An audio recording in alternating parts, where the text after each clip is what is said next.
Breaking: Trump just sent fighter jets in after Putin in response to what he did. This means war. Ever since President Trump did airstrikes on Syria, Vladimir Putin has been livid and threatening war. But on Tuesday night, it appears as though the Russians took their threats to the next level after two U.S. officials confirmed that a pair of Russian nuclear-capable bombers were spotted flying near Alaska, coming startlingly close to our soil, a mere 100 miles from Kodiak Island. As this marks the first time since Putin has sent bombers this close to the U.S. since Trump took office, our president isn't playing around. Now he's launching some heavy arsenal right back in Russia's face as a clear warning to back the hell off. In a breaking report, Fox News is reporting that Trump has just deployed our Air Force, and sent two F-22 stealth fighter jets and an E-3 airborne early warning plane to intercept the Russian aircrafts. Further details from the Truth Monitor report that two Russian Tu-95 Bear bombers flew around 280 miles southwest of Elmendorf Air Force Base, which is within the Air Defense Identification Zone of the U.S. Our Air Force jets flew right alongside the Russian bombers for 12 minutes until the Russians decided to back off, reversing their course where they headed back to their base in eastern Russia. This incredible story comes just 1 week after Secretary of State Rex Tillerson admitted that our relations with Russia are at a low point while sitting next to Russian Foreign Minister Sergei Lavrov. Russia has been flexing their muscles all week, as they flew three other Russian bombers near the coast of Japan, which forced the Japanese military to scramble 14 fighter jets at various times in order to intercept the bombers. While some might try to pass this off as just normal activity, it should be noted that Russian bombers haven't flown near the United States soil since July 4, 2015, when two Russia bombers came within 40 miles of Mendocino, California. Putin later called then contacted Obama to wish him a happy Independence Day. A pair of Russian nuclear-capable bombers flew near Alaska Monday night, two U.S. officials told Fox News, coming as close as 100 miles from Kodiak Island, the first time since President Trump took office that Moscow has sent bombers so close to the U.S. The two Russian Tu-95 Bear bombers flew roughly 280 miles southwest of Elmendorf Air Force Base, within the Air Defense Identification Zone of the United States. The U.S. Air Force scrambled two F-22 stealth fighter jets and an E-3 airborne early warning plane to intercept the Russian bombers. The American jets flew alongside the Russian bombers for 12 minutes, before the Russian bombers reversed course and headed back to their base in eastern Russia.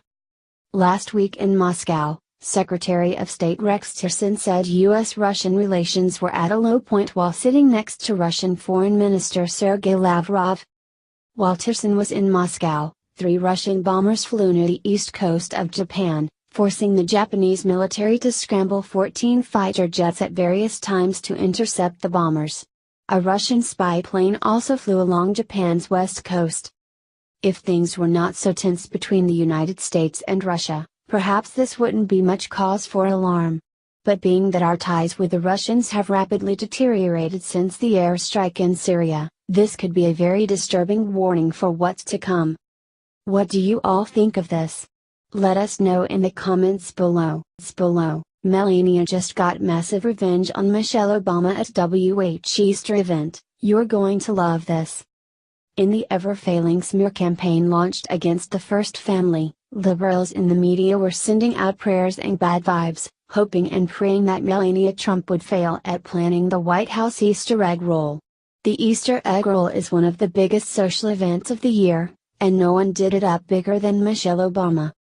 In 2016, the Obama White House launched a massive event with about 36,000 attendees. Idina Menzel and Silent O performed and the crowd was massive.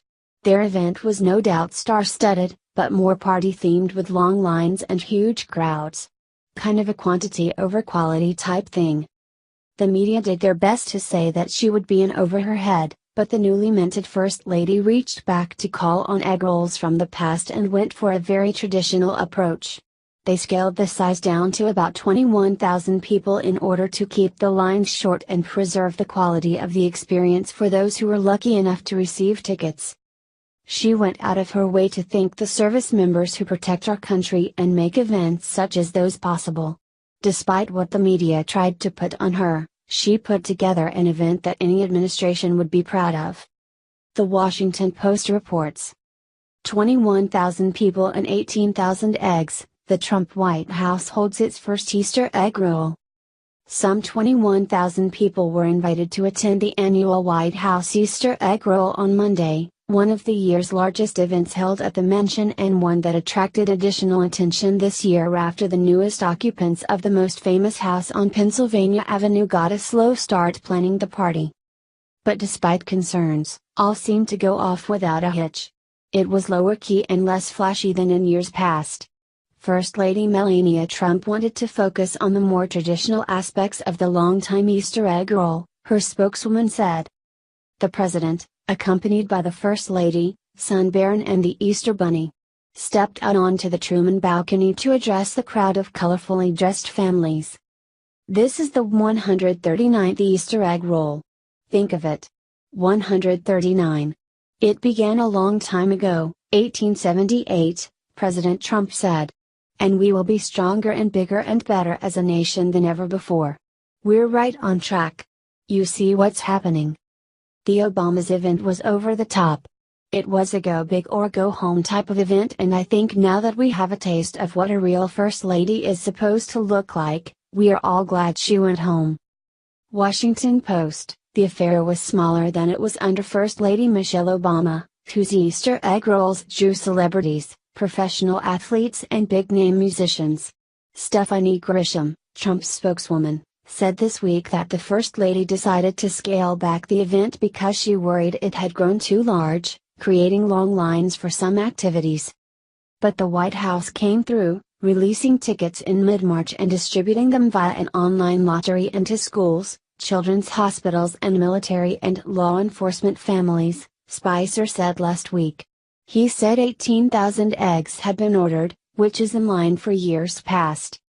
Even with all that goes into an event like this, she still managed to visit battered women, over the weekend, which of course the media still managed to blast her for. The charity didn't seem to be bothered by their criticism though. This First Lady may not have dark enough skin to be politically correct or have enough of a ghetto past for the left to use her as a poster child, but you'd have to be pretty deluded to say that Melania isn't a perfect picture of what America is about. Yes, we attract some of the best and brightest, and even an immigrant can be throwing the most looked forward to event of the year at the White House. If they liberals were hoping that she'd fail, and you know they were in for some disappointment. Good news for them though, all the Easter candy is on sale now and they can drown their sorrows in chocolate and hope that the leader of the free world and his other half will stumble and fall another day. Melania may have a pretty face, but she's using her head for more than a hat rack. I know, big failure on the part of liberals that they let a pretty one go to the dark side, but you win some and you lose some, am I right, libs? If you don't believe me, go ask your buddy Hillary. Breaking. Fox News makes major announcement about Bill O'Reilly, fans shocked.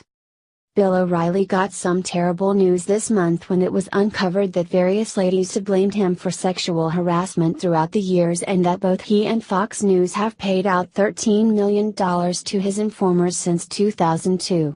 From that point forward, more than 90 organizations have pulled their commercials from the O'Reilly factor. Presently, it creates the impression that Fox News is coming nearer to choosing O'Reilly's destiny, and it's not looking good for him. New York Magazine detailed that insiders say the Murdochs have turned on O'Reilly and are inclining towards reporting that he won't come back to Fox once the excursion he is as of now on closures. Both children James and Lachlan contend that their dad ought to be fired, yet their dad Rupert Murdoch needs him to remain. One inside source at Fox said officials are frightened by the seriousness of the promotion and comedy craze. It's worse than Glenn Beck, the insider said, referring to the 2011 advertiser revolt that destroyed Beck's career. What do you think about this? Do not hesitate and write your thoughts in the comments either section below. Share the truth, be patriots. Thank you for reading. Kaboom. President Trump just said the one simple thing he needs us all to do to get rid of Obamacare forever. On the off chance that there's something our president is not, it's a weakling. After his underlying endeavor at motivating Congress to repeal and replace Obamacare, he demonstrated that he may very well proceed onward. On Tuesday, notwithstanding, he conveyed a discourse at a production line in Wisconsin, where he requested that Americans help him, reports the Daily Caller. Press every one of your congressmen, press everyone. It's hard to believe, but it's true, patriots. Trump will stay faithful to his obligations, however, he needs our offer assistance. He has made it clear that he wants to repeal, and replace, Obamacare with something shockingly better. A portion of the arrangements of Obamacare are useful and ought to remain some portion of our medicinal services framework. These incorporate no prior conditions, no tops on advantages, and having the capacity to keep our youngsters on our arrangements until they are 26. Trump is by utilizing his arrangement aptitudes to get things going. His fundamental issue with getting things running with human services change has been with conservative Republicans who need to just nullification Obamacare through and through, reports the Washington Examiner. In any case, Trump realizes that the helpful perspectives ought to remain, so he is opening up working with Democrats. This is super savvy, so we can keep the advantageous parts, the parts that aren't working can be settled, and Americans can keep on moving forward with getting the best healthcare system. So make sure to call your congressmen and ladies and disclose to them you need them to vote to repeal and replace Obamacare, to keep the no previous condition perspective, and in addition the no top on advantages and keeping our children secured on our arrangements until they're 26. What do you think about this? Do not hesitate and write your thoughts in the comments either section below. Share the truth, be patriots. Thank you for reading.